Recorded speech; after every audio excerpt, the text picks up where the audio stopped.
Kita untuk mendengarkan kebenaran firman Tuhan. Mari siapkan hati dan pikiranmu, supaya setiap firman yang ditabur boleh ditabur di tanah yang subur, yang boleh bertumbuh dan menghasilkan tepat pada waktunya. Mari buka hatimu, mari siapkan hatimu, biar firman itu boleh menjadi jawaban dalam setiap pergumulan persoalan Bapa dan Ibu. Kami percaya Bapa, Engkau adalah perisai kami Tuhan. Mungkin saat ini kami dalam badai hidup Tuhan, tapi percaya Bapa, firman-Mu itu yang akan memberikan kami kekuatan. Firman-Mu itu yang akan memberikan peneguhan buat setiap kami Bapa, sehingga kami boleh tetap berdiri di tengah badai itu.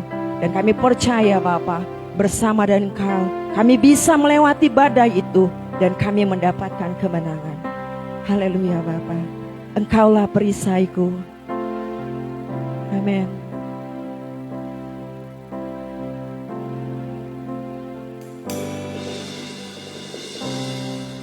Engkaulah perisaiku saat badai hidup menerpaku.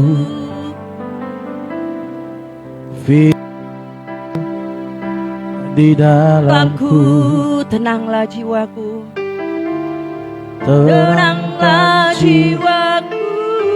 Ku kan berdiri, ku kan berdiri di tengah badai, amin. Dengan kekuatan yang Kau berikan, amin Tuhan. Sampai kapanpun ku kan bertahan. Engkau yang memberikan kami kekuatan Tuhan. Yesus selalu menopang hidupku.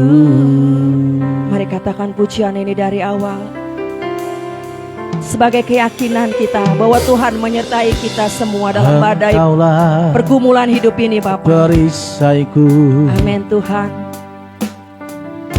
Saat badai hidup menerpaku, firman-Mu menjadi kekuatan, menjadi penolong bagi kami Bapa.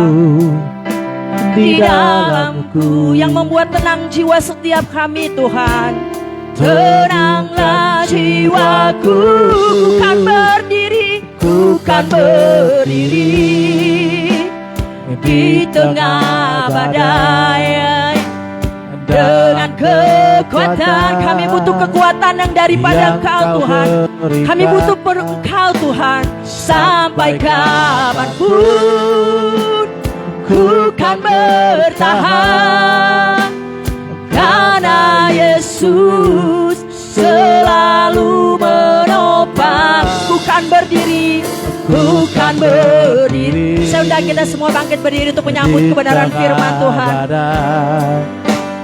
Dengan kekuatan, saya undang hamba-Nya yang Kau sampai kapanpun ku kan bertahan, karena Yesus selalu menopang.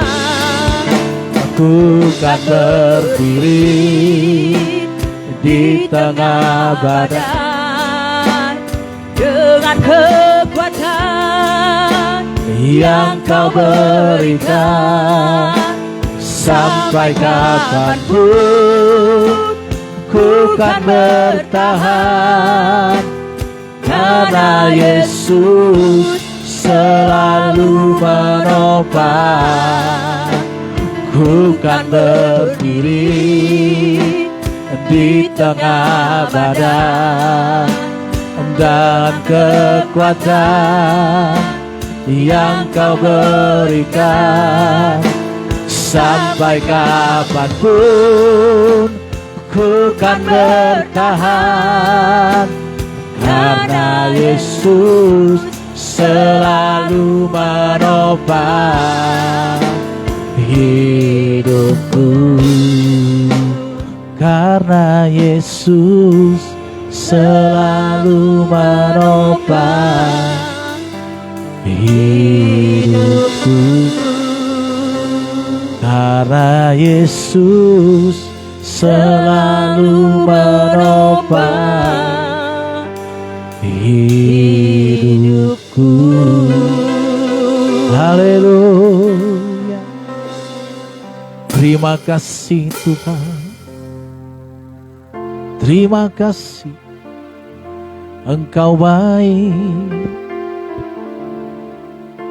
Mulialah nama-Mu Tuhan. Bapa di dalam sorga, yang kami muliakan, yang kami sembah di dalam nama anak-Mu, Tuhan Yesus Kristus. Kami bersyukur buat waktu ini, di mana kami masih boleh berkumpul bersama-sama, di mana kami masih Tuhan berikan kekuatan, kesehatan, bahkan kenikmatan yang bisa kami nikmati. Sungguh baik Engkau Bapa dalam hidup kami. Sungguh baik Engkau Tuhan dalam menyertai kami. Roh Kudus terima kasih. Ya Tuhan Yesus terima kasih atas karya-Mu bagi kami, atas tuntunan-Mu dalam hidup kami. Dan pada pagi ini kami mau mendengarkan firman-Mu. Urapilah kami Tuhan, bersetiap kata kalimat yang hamba sampaikan, isi hati-Mu yang disampaikan kepada jemaat. Berbicaralah Tuhan, sebab kami mau siapkan hati kami dengan penuh ucapan syukur. Haleluya, sama-sama kita katakan amin, amin, amin. Ya silakan duduk kembali Bapak Saudara kasih Tuhan. Shalom. Ya, puji nama Tuhan. Terima kasih buat kedatangan Bapak Saudara. Saya pikir tadi hanya Inang yang datang, taunya buka mata sudah ramai. Ya, puji nama Tuhan. Kita bersyukur kepada Tuhan kalau hari ini Tuhan masih memberikan kita kesempatan untuk kita bisa ada hari ini, Bapak Saudara kasih Tuhan. Bapak Saudara kasih Tuhan, saya mau kasih tema kepada kita pagi ini, memahami rencana Allah. Ya. Memahami rencana Allah ini seringkali kita memahami rencana Allah apabila keadaan yang baik datang kepada kita. Kita memahami rencana Allah apabila semua dalam hidup kita ini baik-baik saja. Makanya ada lagu, semua baik, apa yang telah kau perbuat di dalam hidupku. Tetapi bersama Tuhan tidak demikian dengan Yusuf. Hari ini kita belajar dari Yusuf, Bapak Saudara kasih Tuhan. Kemarin sambungan dari khotbah saya 2 minggu lalu, kalau nggak salah ya. Di mana kita hari ini belajar dari Yusuf, Bapak Saudara kasih Tuhan.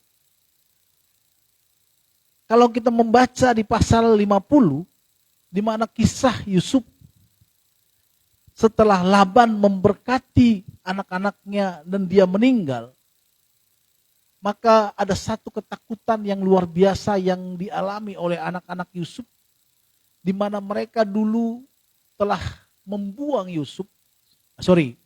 Mereka ada penyesalan yang terjadi dari anak-anak Laban, di mana mereka ketakutan apabila bapaknya nanti Yakub, maksudnya sudah meninggal, dan mereka Yusuf ini akan membalas dendam terhadap mereka.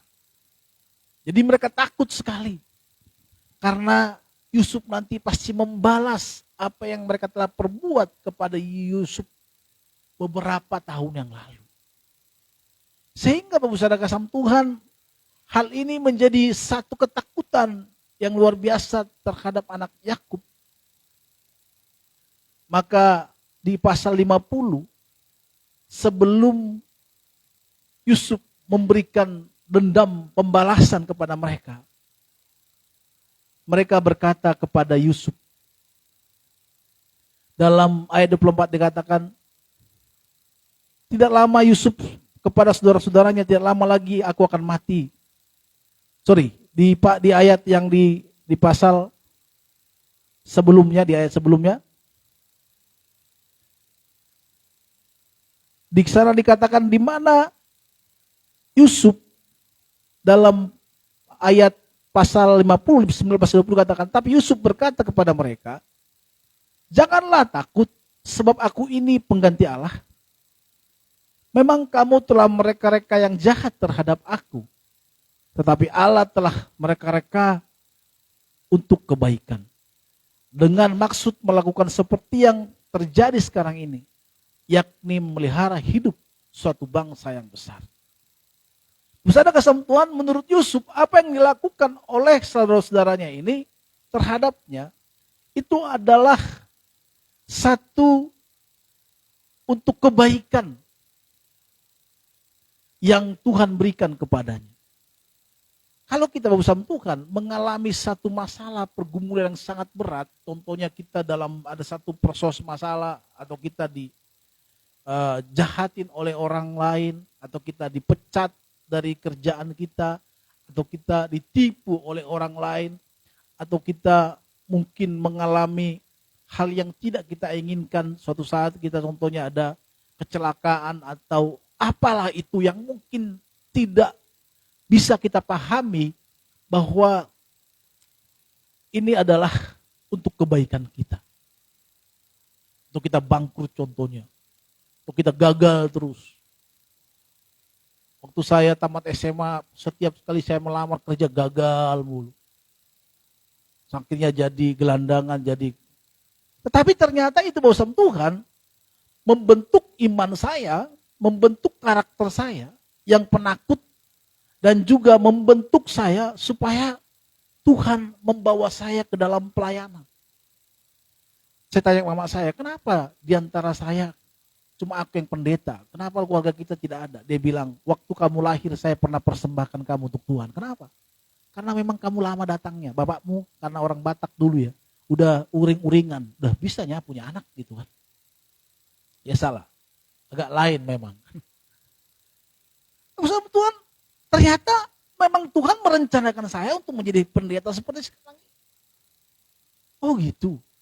Jadi setiap kegagalan, gagal.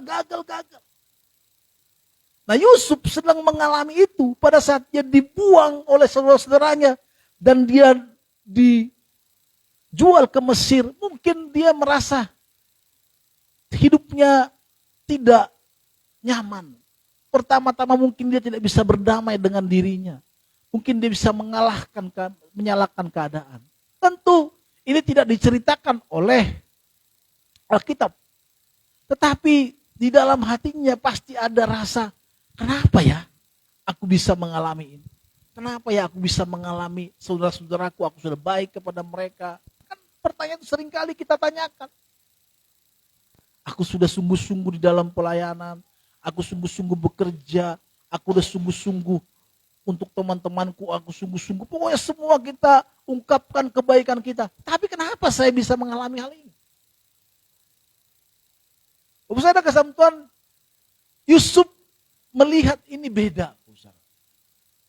Kalau kita melihat satu masalah itu hari ini, tetapi Yusuf setelah dia mencapai suksesnya, dia melihat apa yang terjadi dalam hidupnya, pembuangan, penjualan yang dilakukan oleh kakak-kakaknya.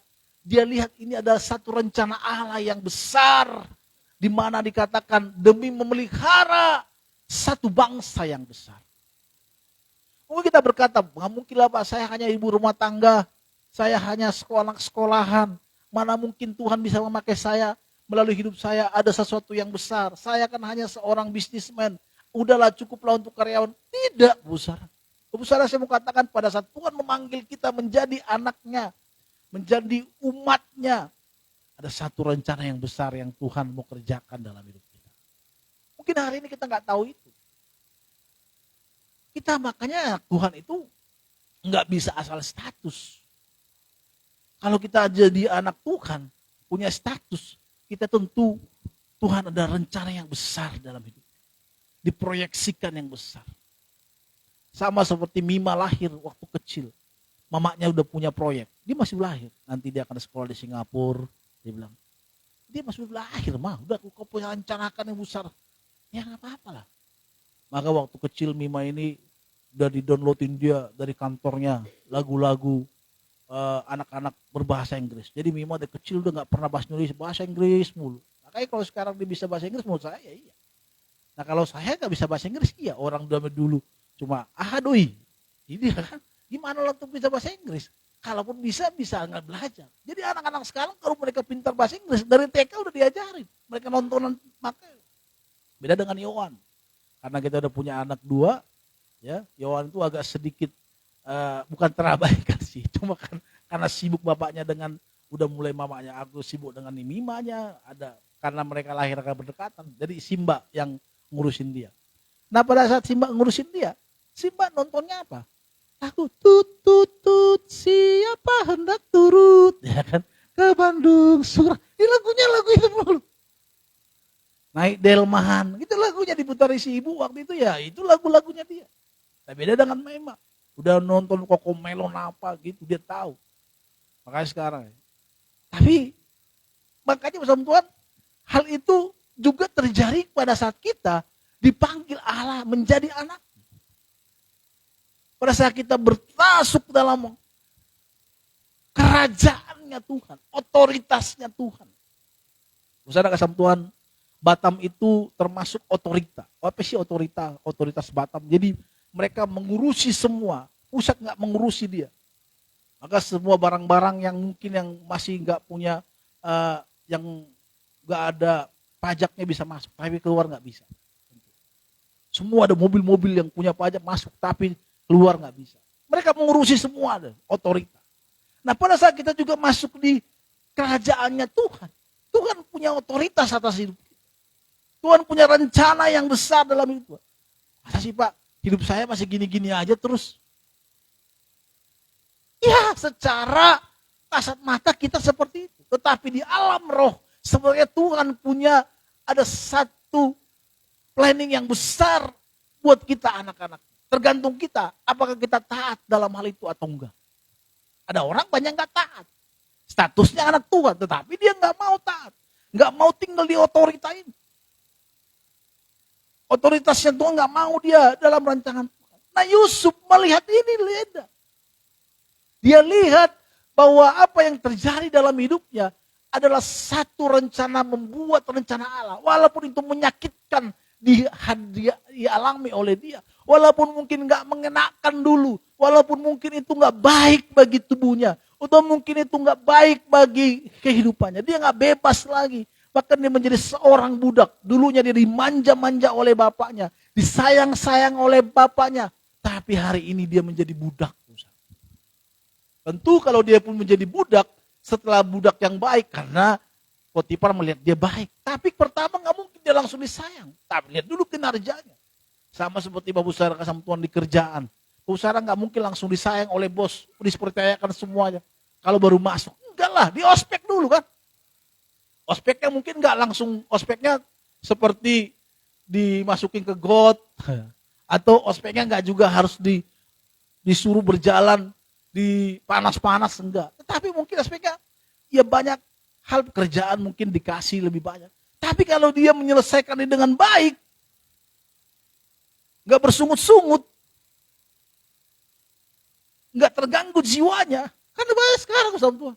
Kalau kita melihat di sosmed itu ya, ada orang-orang yang berkata begini, aduh udah gak baik jiwaku nih kerja di sini, harus resign nih. Karena memang banyak orang gak siap dengan tekanan. Apalagi anak-anak sekarang. Kalau kita bandingkan zaman dulu, waktu saya tinggal di rumah tulang saya, wah pagi-pagi jam 5 udah angkat air karena gak ada sumur. Baru nanti baju ke sekolah. Pernah kos di rumah orang. Kos bukannya bayar kos, bayar makan. Malah pagi-pagi masak. Masaknya bukan masak kompor, pakai api. Maka tiba-tiba teman saya di sekolah, kok ada hitam-hitam di hidungmu?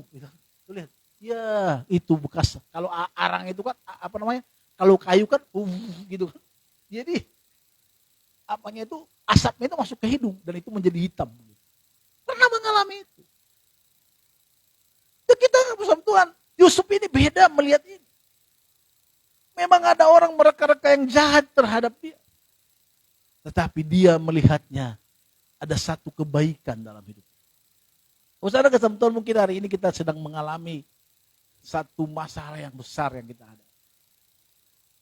Kita nggak bisa terima akan kejadian ini. Kita nggak bisa terima akan keadaan ini. Atau mungkin kita dalam kesulitan, kita ada sungguh-sungguh sama Tuhan, tetapi hidup kita masih tetap pas-pasan. Ya. Kalau mau makan pas, mau beli rumah pas, mau beli mobil pas, bukan itu maksudnya. Memang pas-pasan dengan keadaan kita. Saudara kasih Tuhan, jangan menyesal dengan itu. Lihatlah seperti Yusuf, dia melihat ada satu kebaikan yang Tuhan sediakan. Karena lewat semua itu Tuhan akan melakukan. Dalam Roma 8 ayat 18, dalam Roma 8 ayat 28 dikatakan Allah turut bekerja untuk mendatangkan kebaikan kepada kita yang mengasihi Tuhan. Kita itu kasih Tuhan, ada kebaikan. Tapi hari ini kita masih begini-gini. Usah ada kesam Tuhan, ikut Tuhan itu harus punya yang namanya kesabaran. Karena seringkali kita anak-anak Tuhan tidak sabar sehingga proses hidup tidak nyampe kepada kita. Orang gak sabar gak bakal mampu. Maunya kita instan. Saudara kasih Tuhan, pernah suatu titik gereja ini memang gak ada jemaatnya. Habis COVID tuh sama Tuhan gak ada sama sekali. Yang datang hanya istri saya dan anak-anak ibadah. Tapi tetap full band di sini. Tuh, puji Tuhan teman-teman yang main musik itu orang-orang yang luar biasa full band terus. Dan mungkin saudara saat ini sudah mulai ada yang datang. Tiba-tiba Namboru udah mulai nongol gitu. Dan Namboru dan keluarga lumayan rame lah. Karena waktu itu keluarganya rame gitu. Kalau sekarang berlima.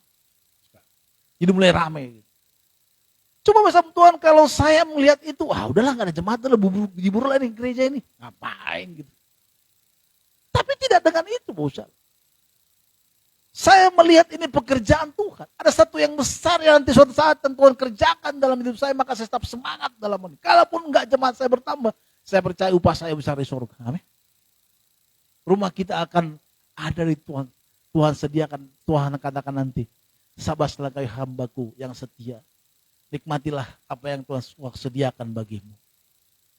Maka kita katakan, kalau ada orang hanya dalam hidup ini saja menaruh kepercayaannya terhadap Tuhan, maka dia adalah orang yang bodoh.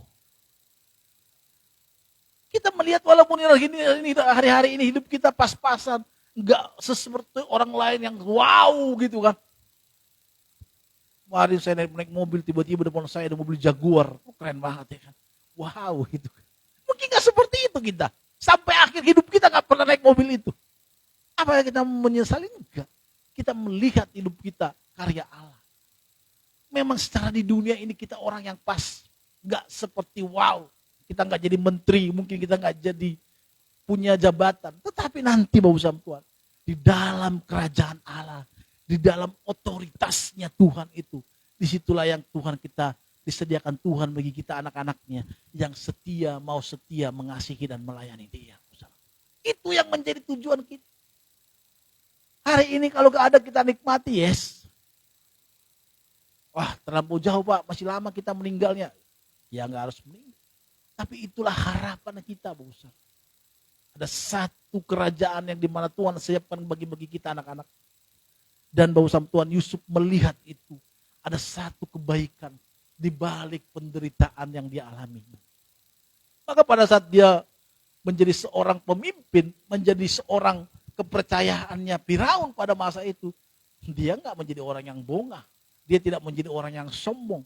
Tapi ingat adik-adiknya, dia ingat bapaknya, dia ingat kakak-kakaknya. Dan dia tidak dendam terhadap itu. Dan dia tahu rencana Allah dalam itu. Saudara Tuhan, kalau hari ini kita ditipu orang, hak kita menjadi diambil orang. Atau apalah. Lihatlah seperti Yusuf. Hari ini memang ya. Enggak.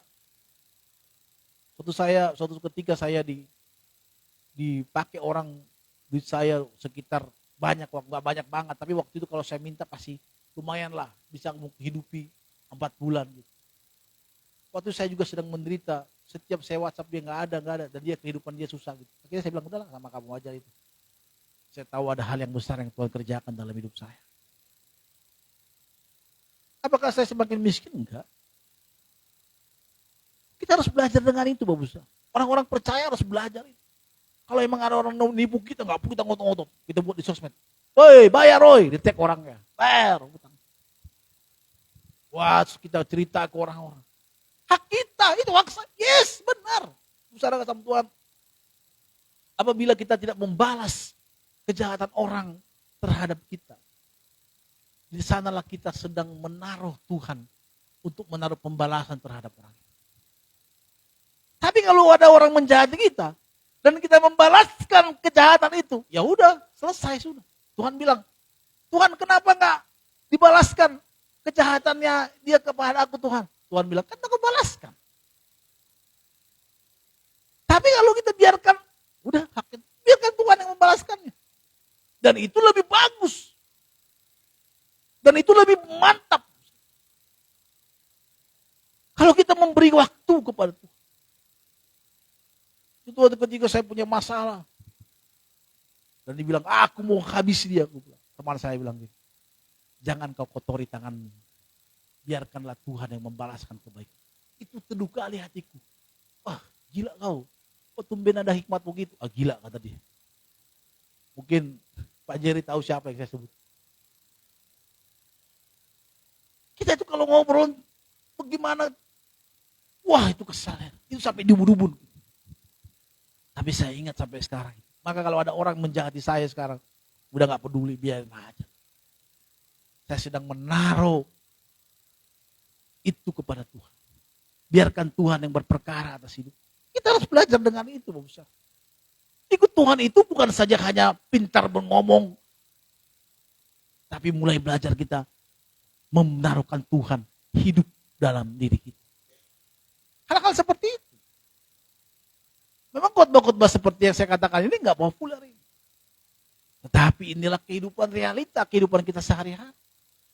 Kadang kita dizolimi orang, kadang kita dicemburi orang, kadang ada orang nggak suka sama kita, kadang orang yang menyakiti hati kita. Ada aja, pasti ada aja. Nggak mungkin nggak. Ini di dunia. Tapi di sanalah sikap kita, bagaimana kita bisa meresponi, membuat Tuhan itu hidup atau tidak. Kalau kita membaca kisah-kisah Yakub, kisah-kisah Yusuf, dan bapak-bapak leluhur zaman dulu, bagaimana mereka menghidupi firman Tuhan itu dalam kehidupan mereka. Bahkan sampai akhir Yakub pun meninggal, tetap memberkati cucu-cucunya, memberkati anak-anaknya, dan apa yang diucapkannya benar-benar. Usaha kesatuan apakah sebenarnya yang kita, apakah Tuhan itu hanya sekedar menjadi penghidupan kita, atau seperti yang dia katakan oleh Yusuf ini, bahwa Tuhan itu merupakan hidup. Bagaimana sih Pak membuat kita hidup Tuhan? Saudara kesatuan pernah gak sih melihat tiba-tiba di jalan ada bunga gitu. Suatu ketika waktu saya pulang ke Medan bawa nyetir, tiba-tiba di tikungan patah itu ada bunga. Saya tanya ke mama saya, kok ada bunga Mah? Mungkin ada yang tabrakan dulu di sini. Tiba-tiba kemarin saya melihat di sosmed ada seorang ritual, habis tabrakan dia ritual di laut, mandi di laut, katanya buang sial. Kenapa dia bisa melakukan itu? Karena dia percayai apa yang dilakukan itu bisa menyelamatkan dia. Nah, ketuhanan kita juga harus seperti itu. Kalau kita tahu Tuhan hidup dalam diri kita, kita buatlah Tuhan itu hidup nyata lewat kehidupan kita. Dalam bisnis kita, dalam pekerjaan kita. Kita harus membuat, kalau kita ditipu orang, di sanalah kita menunjukkan kita orang percaya atau enggak. Aku enggak peduli, kusikat juga dia. Berarti kita bukan orang yang mempraktikkan firman Tuhan. Kan? Tapi kalau kita bilang, biarkan Tuhan berperkara. Nah, itu berarti kita sedang menaruhkan Tuhan. Menjadi bagiannya Tuhan. Apa yang sedang kita alami. Itu nikmat besar. Memang gak gampang. Memang hari ini kita gak melihat pembalasan itu. Tetapi nanti kita akan melihat. Kalaupun enggak, efeknya ke kita. Itu anak Tuhan. Kalau gitu ngapain sih Pak ikut Tuhan? Maka sekarang ada istilah gini. Ada pernah saya dengarkan istilah gini. Kalau Tuhan membalaskan kejahatan agak lama, marilah kita membalaskannya dengan cepat-cepat. Gitu kan. Kalau Tuhan kan seperti lama kan. Contohnya Pak Jerry nyakitin saya. Itu kayak seperti lama. Malah kita melihat Pak Jerry makin baik. Makin diberkati contohnya. makin sukses usahanya. Kita makin bengah, kita makin terbakar gitu.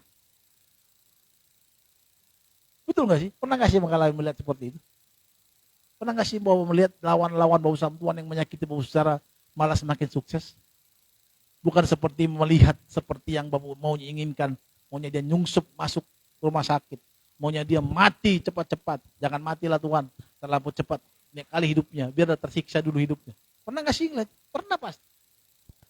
Tapi Tuhan gak begitu. Maka marilah kita melihat segala sesuatu apa yang kita alami hari ini. Seperti Yusuf melihat keadaan. Memang gak gampang. Tentu ini gak gampang. Gak gampang. Maka dibutuhkan iman yang teguh. Iman yang terlatih. Iman itu harus dilatih. Yusuf orang yang takut akan Tuhan tentu. Gak hanya takut akan Tuhan. Banyak tokoh-tokoh di Alkitab seperti Daud pernah juga mengalami kesalahan. Dia takut akan Tuhan ya. Tapi dia juga pernah mengalami kesalahan. Jadi nggak semua ketakutan akan Tuhan itu bisa dipraktekkan secara nyata. Walaupun mungkin kita mengatakan itu, tetapi prakteknya itu susah.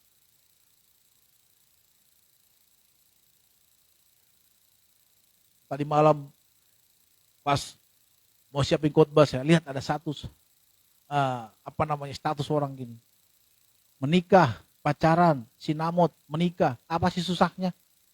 Terus saya baca komen-komen orang. Baca komen orang enak. Kalau di orang Batak emang begitu. Tapi yang susahnya ngomongnya enak memang. Nulisnya enak. Tinggal tulis buat upload di sosmed. Tetapi prakteknya apa? Kumpul di sinamot. Kalau sinamotnya pas. Kalau orang tuanya nggak sesuai dengan di hatinya. Seperti di film Ngeri-Ngeri Sedap ya. Berapa sinamotnya? 3.000 orang undangan. Nah kan pantang itu. Ya kita siapkan hanya bisa 100 orang. Tapi 3.000 orang.